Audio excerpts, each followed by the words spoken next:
Hello Internet. I had a bit of a problem. One of the last videos I did was about how to clean up a tank that was all covered in calcium and hard water stains.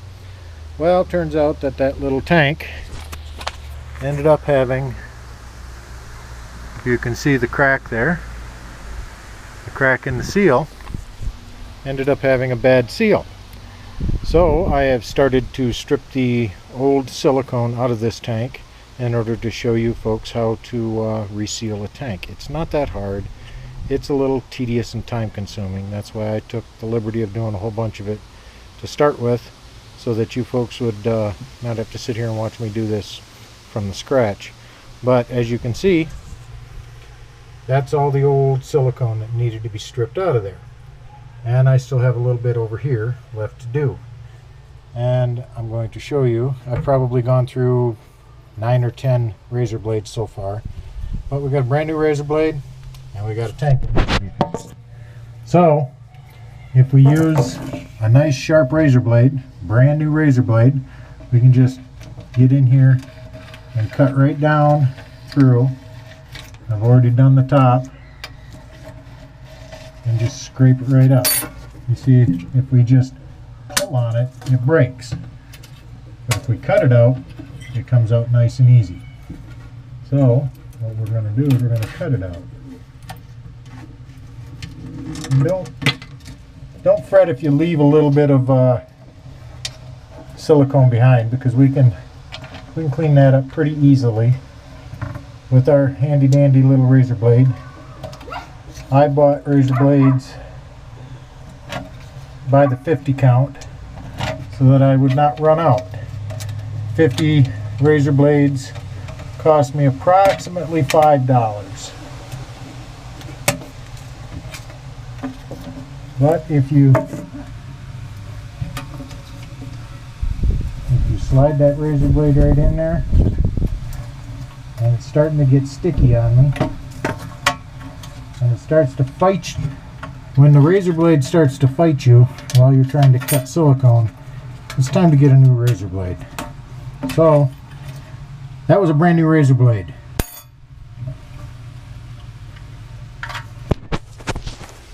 Time for us to get a new razor blade. Get a nice handy little dispenser here and just watch it make a liar out of me.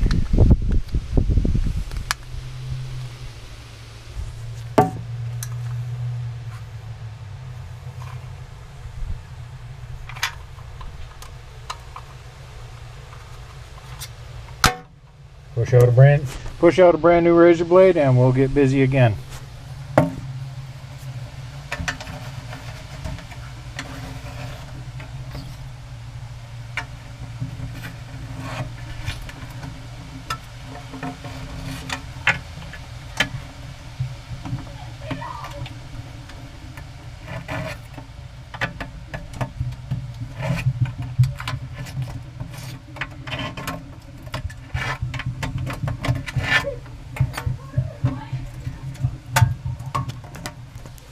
Now if you look real close, there's some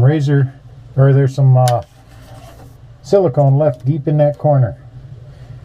And it's going to fight us a little bit to get it out of there, but we should be able to do it, not much problem.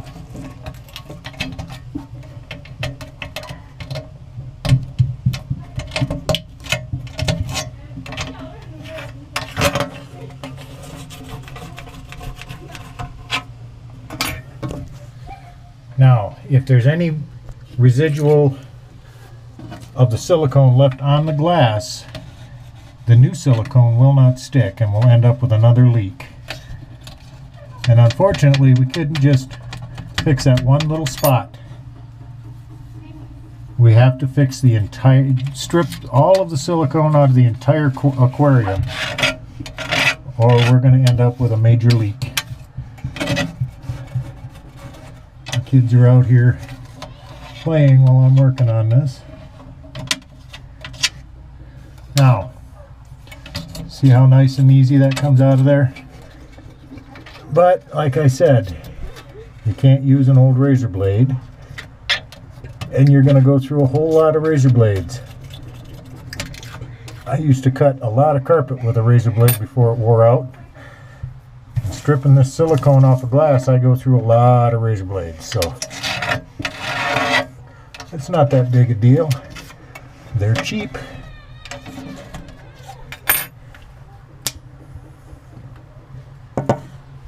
Now we're gonna clean up that residual bit of silicone using just a vacuum cleaner. It's gonna get loud.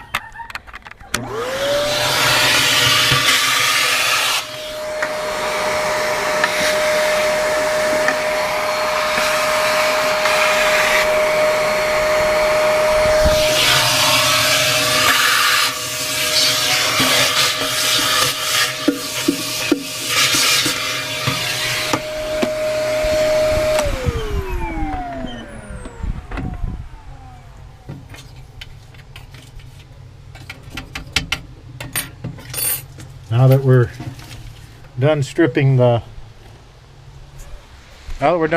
bulk of the old silicone, the next step is a little bit easier. We want to get our hands on 100% pure acetone. Doesn't matter what the make and model or where you bought it from, just so long as it is acetone. And it says 100% pure acetone. Now, the reason we use the acetone is so that it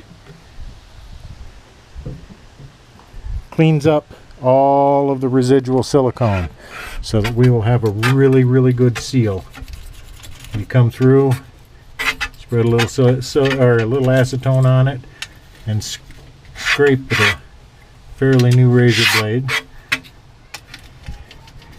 And we'll end up, yep, there's a little bit of, right there's a little bit.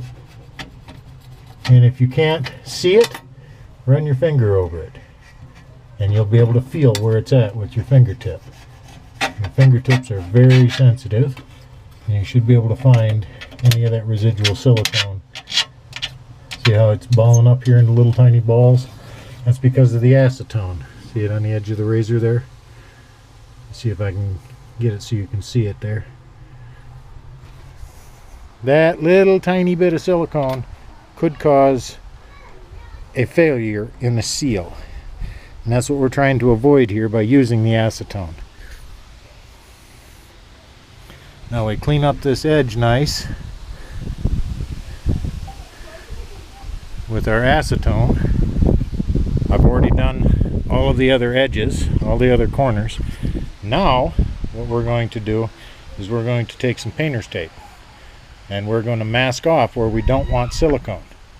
We'll just mask it off and put in our new silicone. We'll make our corner beads, and then we'll peel this tape off, and we'll end up with a really nice edge. If you can see, I've already started with some of the masking tape. I decided how wide I want the seal to be, and that's where I put it. And if you decide that you want to put it someplace else, or make the seam a little bit narrower, it's easy as that. You just peel it up a little bit and reapply it. And we got a beautiful, I'm going for about a 1/2 inch seam, which means it'll stick out, 3/8 of an inch or a little better onto the glass. But I'd rather have a bigger seam than to have even a tiny leak. So a tiny leak means failure.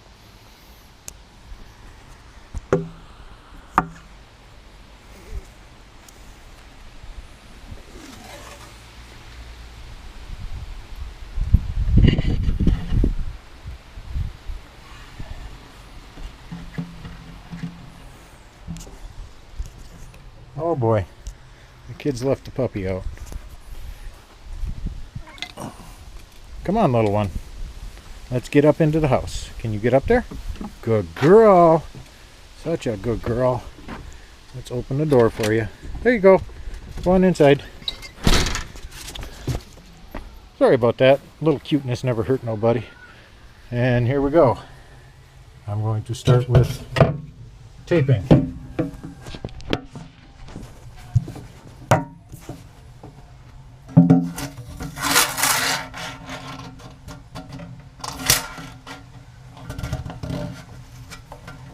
You want to get it way up deep into that corner because you want silicone way up in there so that it will, we can seal all the way up to the top of the tank. And then we'll go on the next side.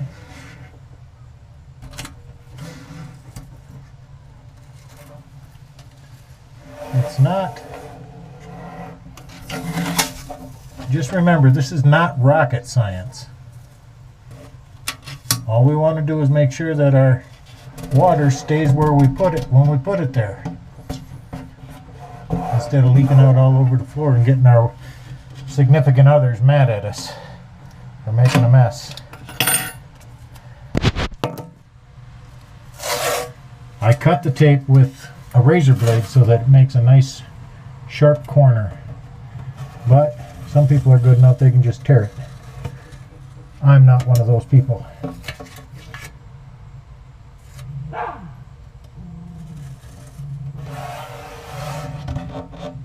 Does not have to be absolutely perfect, but perfect is close enough. Now,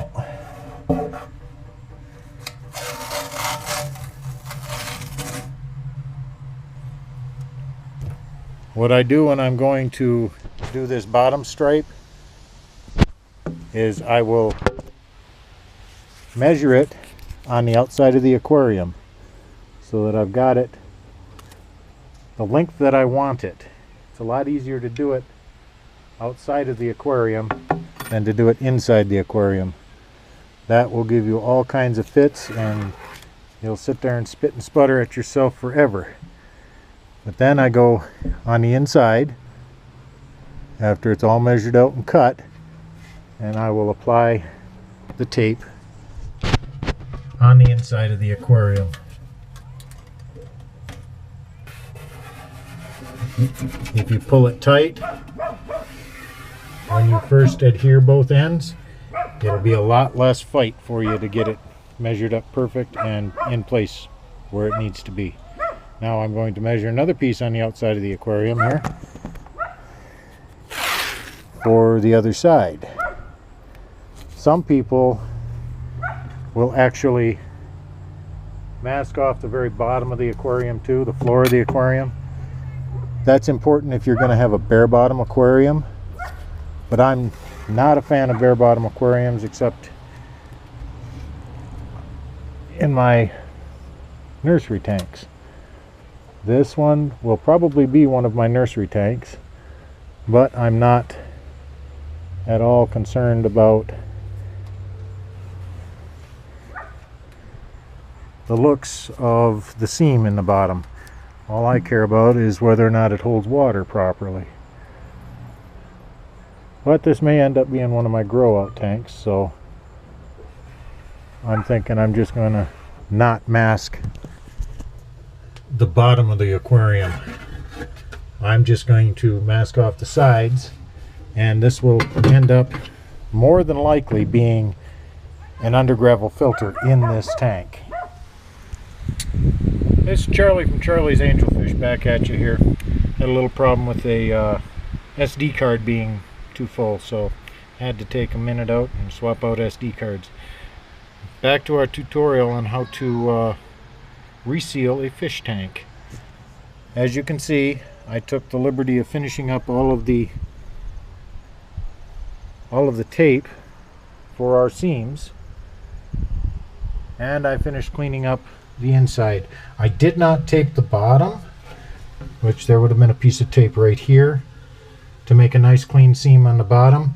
Since this is going to have a undergravel filter in it for its entire life, as far as I can foresee, I have opted to not tape off the bottom. It doesn't really matter if it doesn't look perfect, because it's going to be hidden underneath the filter plate and a huge pile of gravel. So that being said, now it's time to put in our silicone. Let's discuss the silicone before we get started. This is the silicone that I use. It's made by GE, all-purpose, 100% silicone. Okay? It's clear silicone number 1.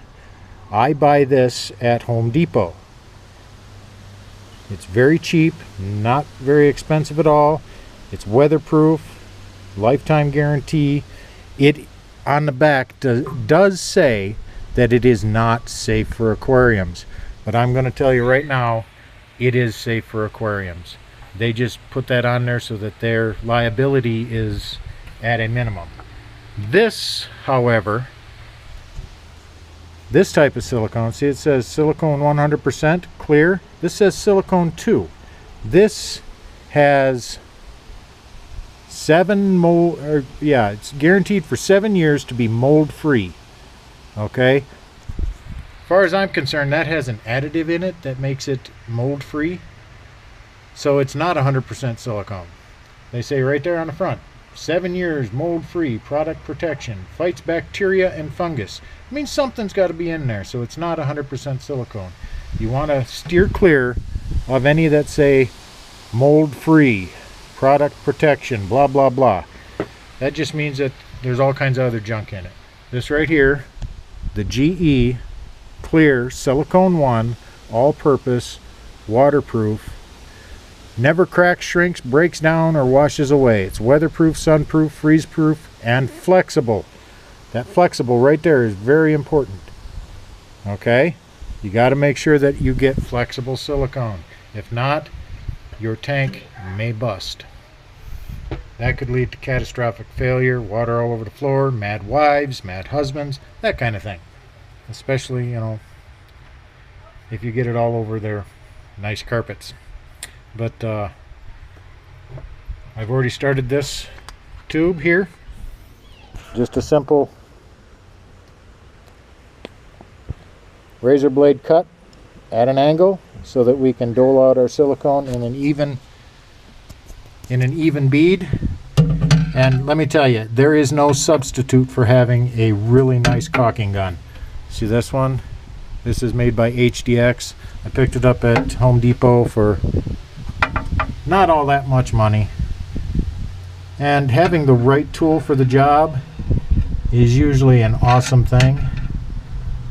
And if you can see, I'm not the best person at applying silicone. And you see I made a mistake there? Right there I made a mistake. I'm not going to touch that. I'm going to leave that to cure. And once it's cured, I can come back in and scrape it off with a razor blade. If I were to try and do it right now, I would make one heck of a mess. And that's something I want to avoid. I want to avoid making a mess here today.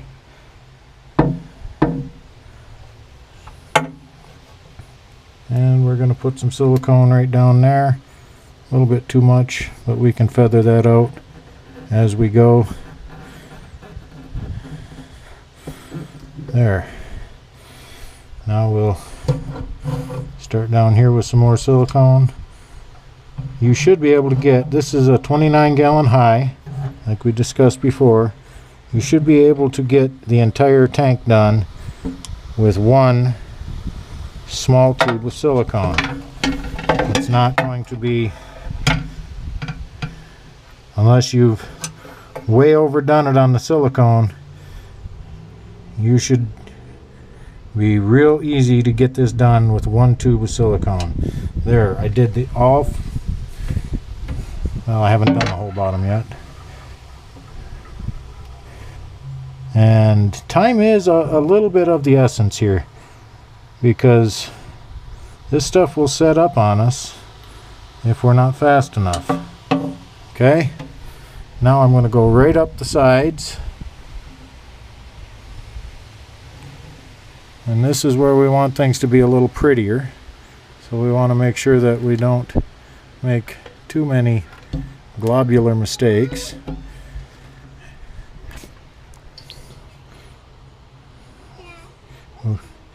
We want to make sure that we've got nice even beads with no we just want to make sure we don't make any mistakes, which I'm not perfect at this, so got to reset my tube here.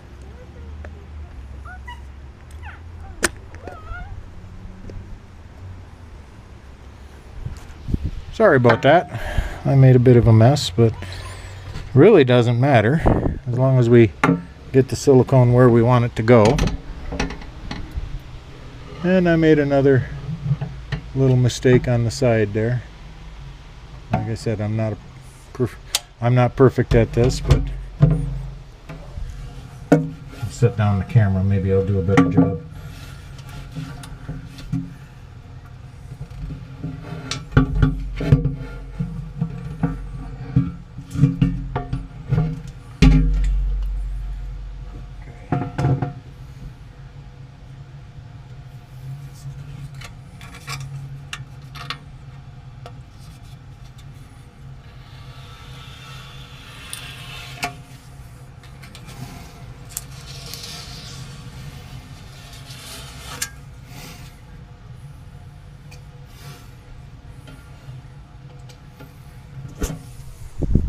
Another technical difficulty. I'll be back with you folks soon. Back at you here. Now, we got all our silicone in place, and we'll take one of these little handy dandy pieces of aluminum. This is off of a window blind,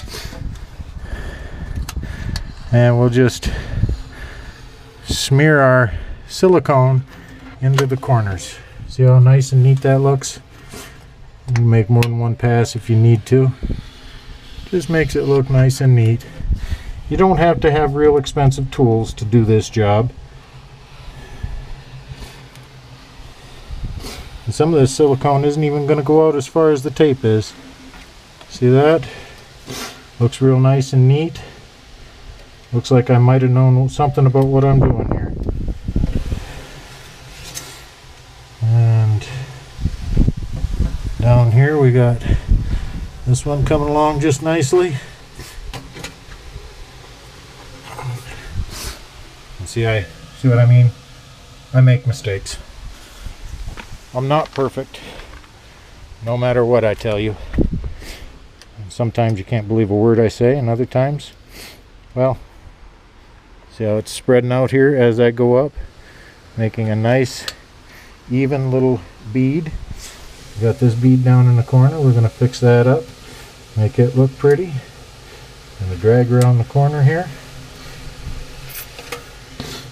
Now if we end up with a little bubble here and there, it's probably not going to cost us the integrity of our seal, because the most important thing about our seal is that it sticks to the glass. And if the bubble is inside of the actual silicone itself, it's not going to affect how well the silicone holds onto the glass. But if we have old silicone left over, doesn't matter how many bubbles you do or do not have in your silicone, it's not going to seal. That's why it was so important to get that old silicone off. Now we're going to take the tape right here and we're just going to peel it off. And if you did it right, it should start your next piece for you, like this one.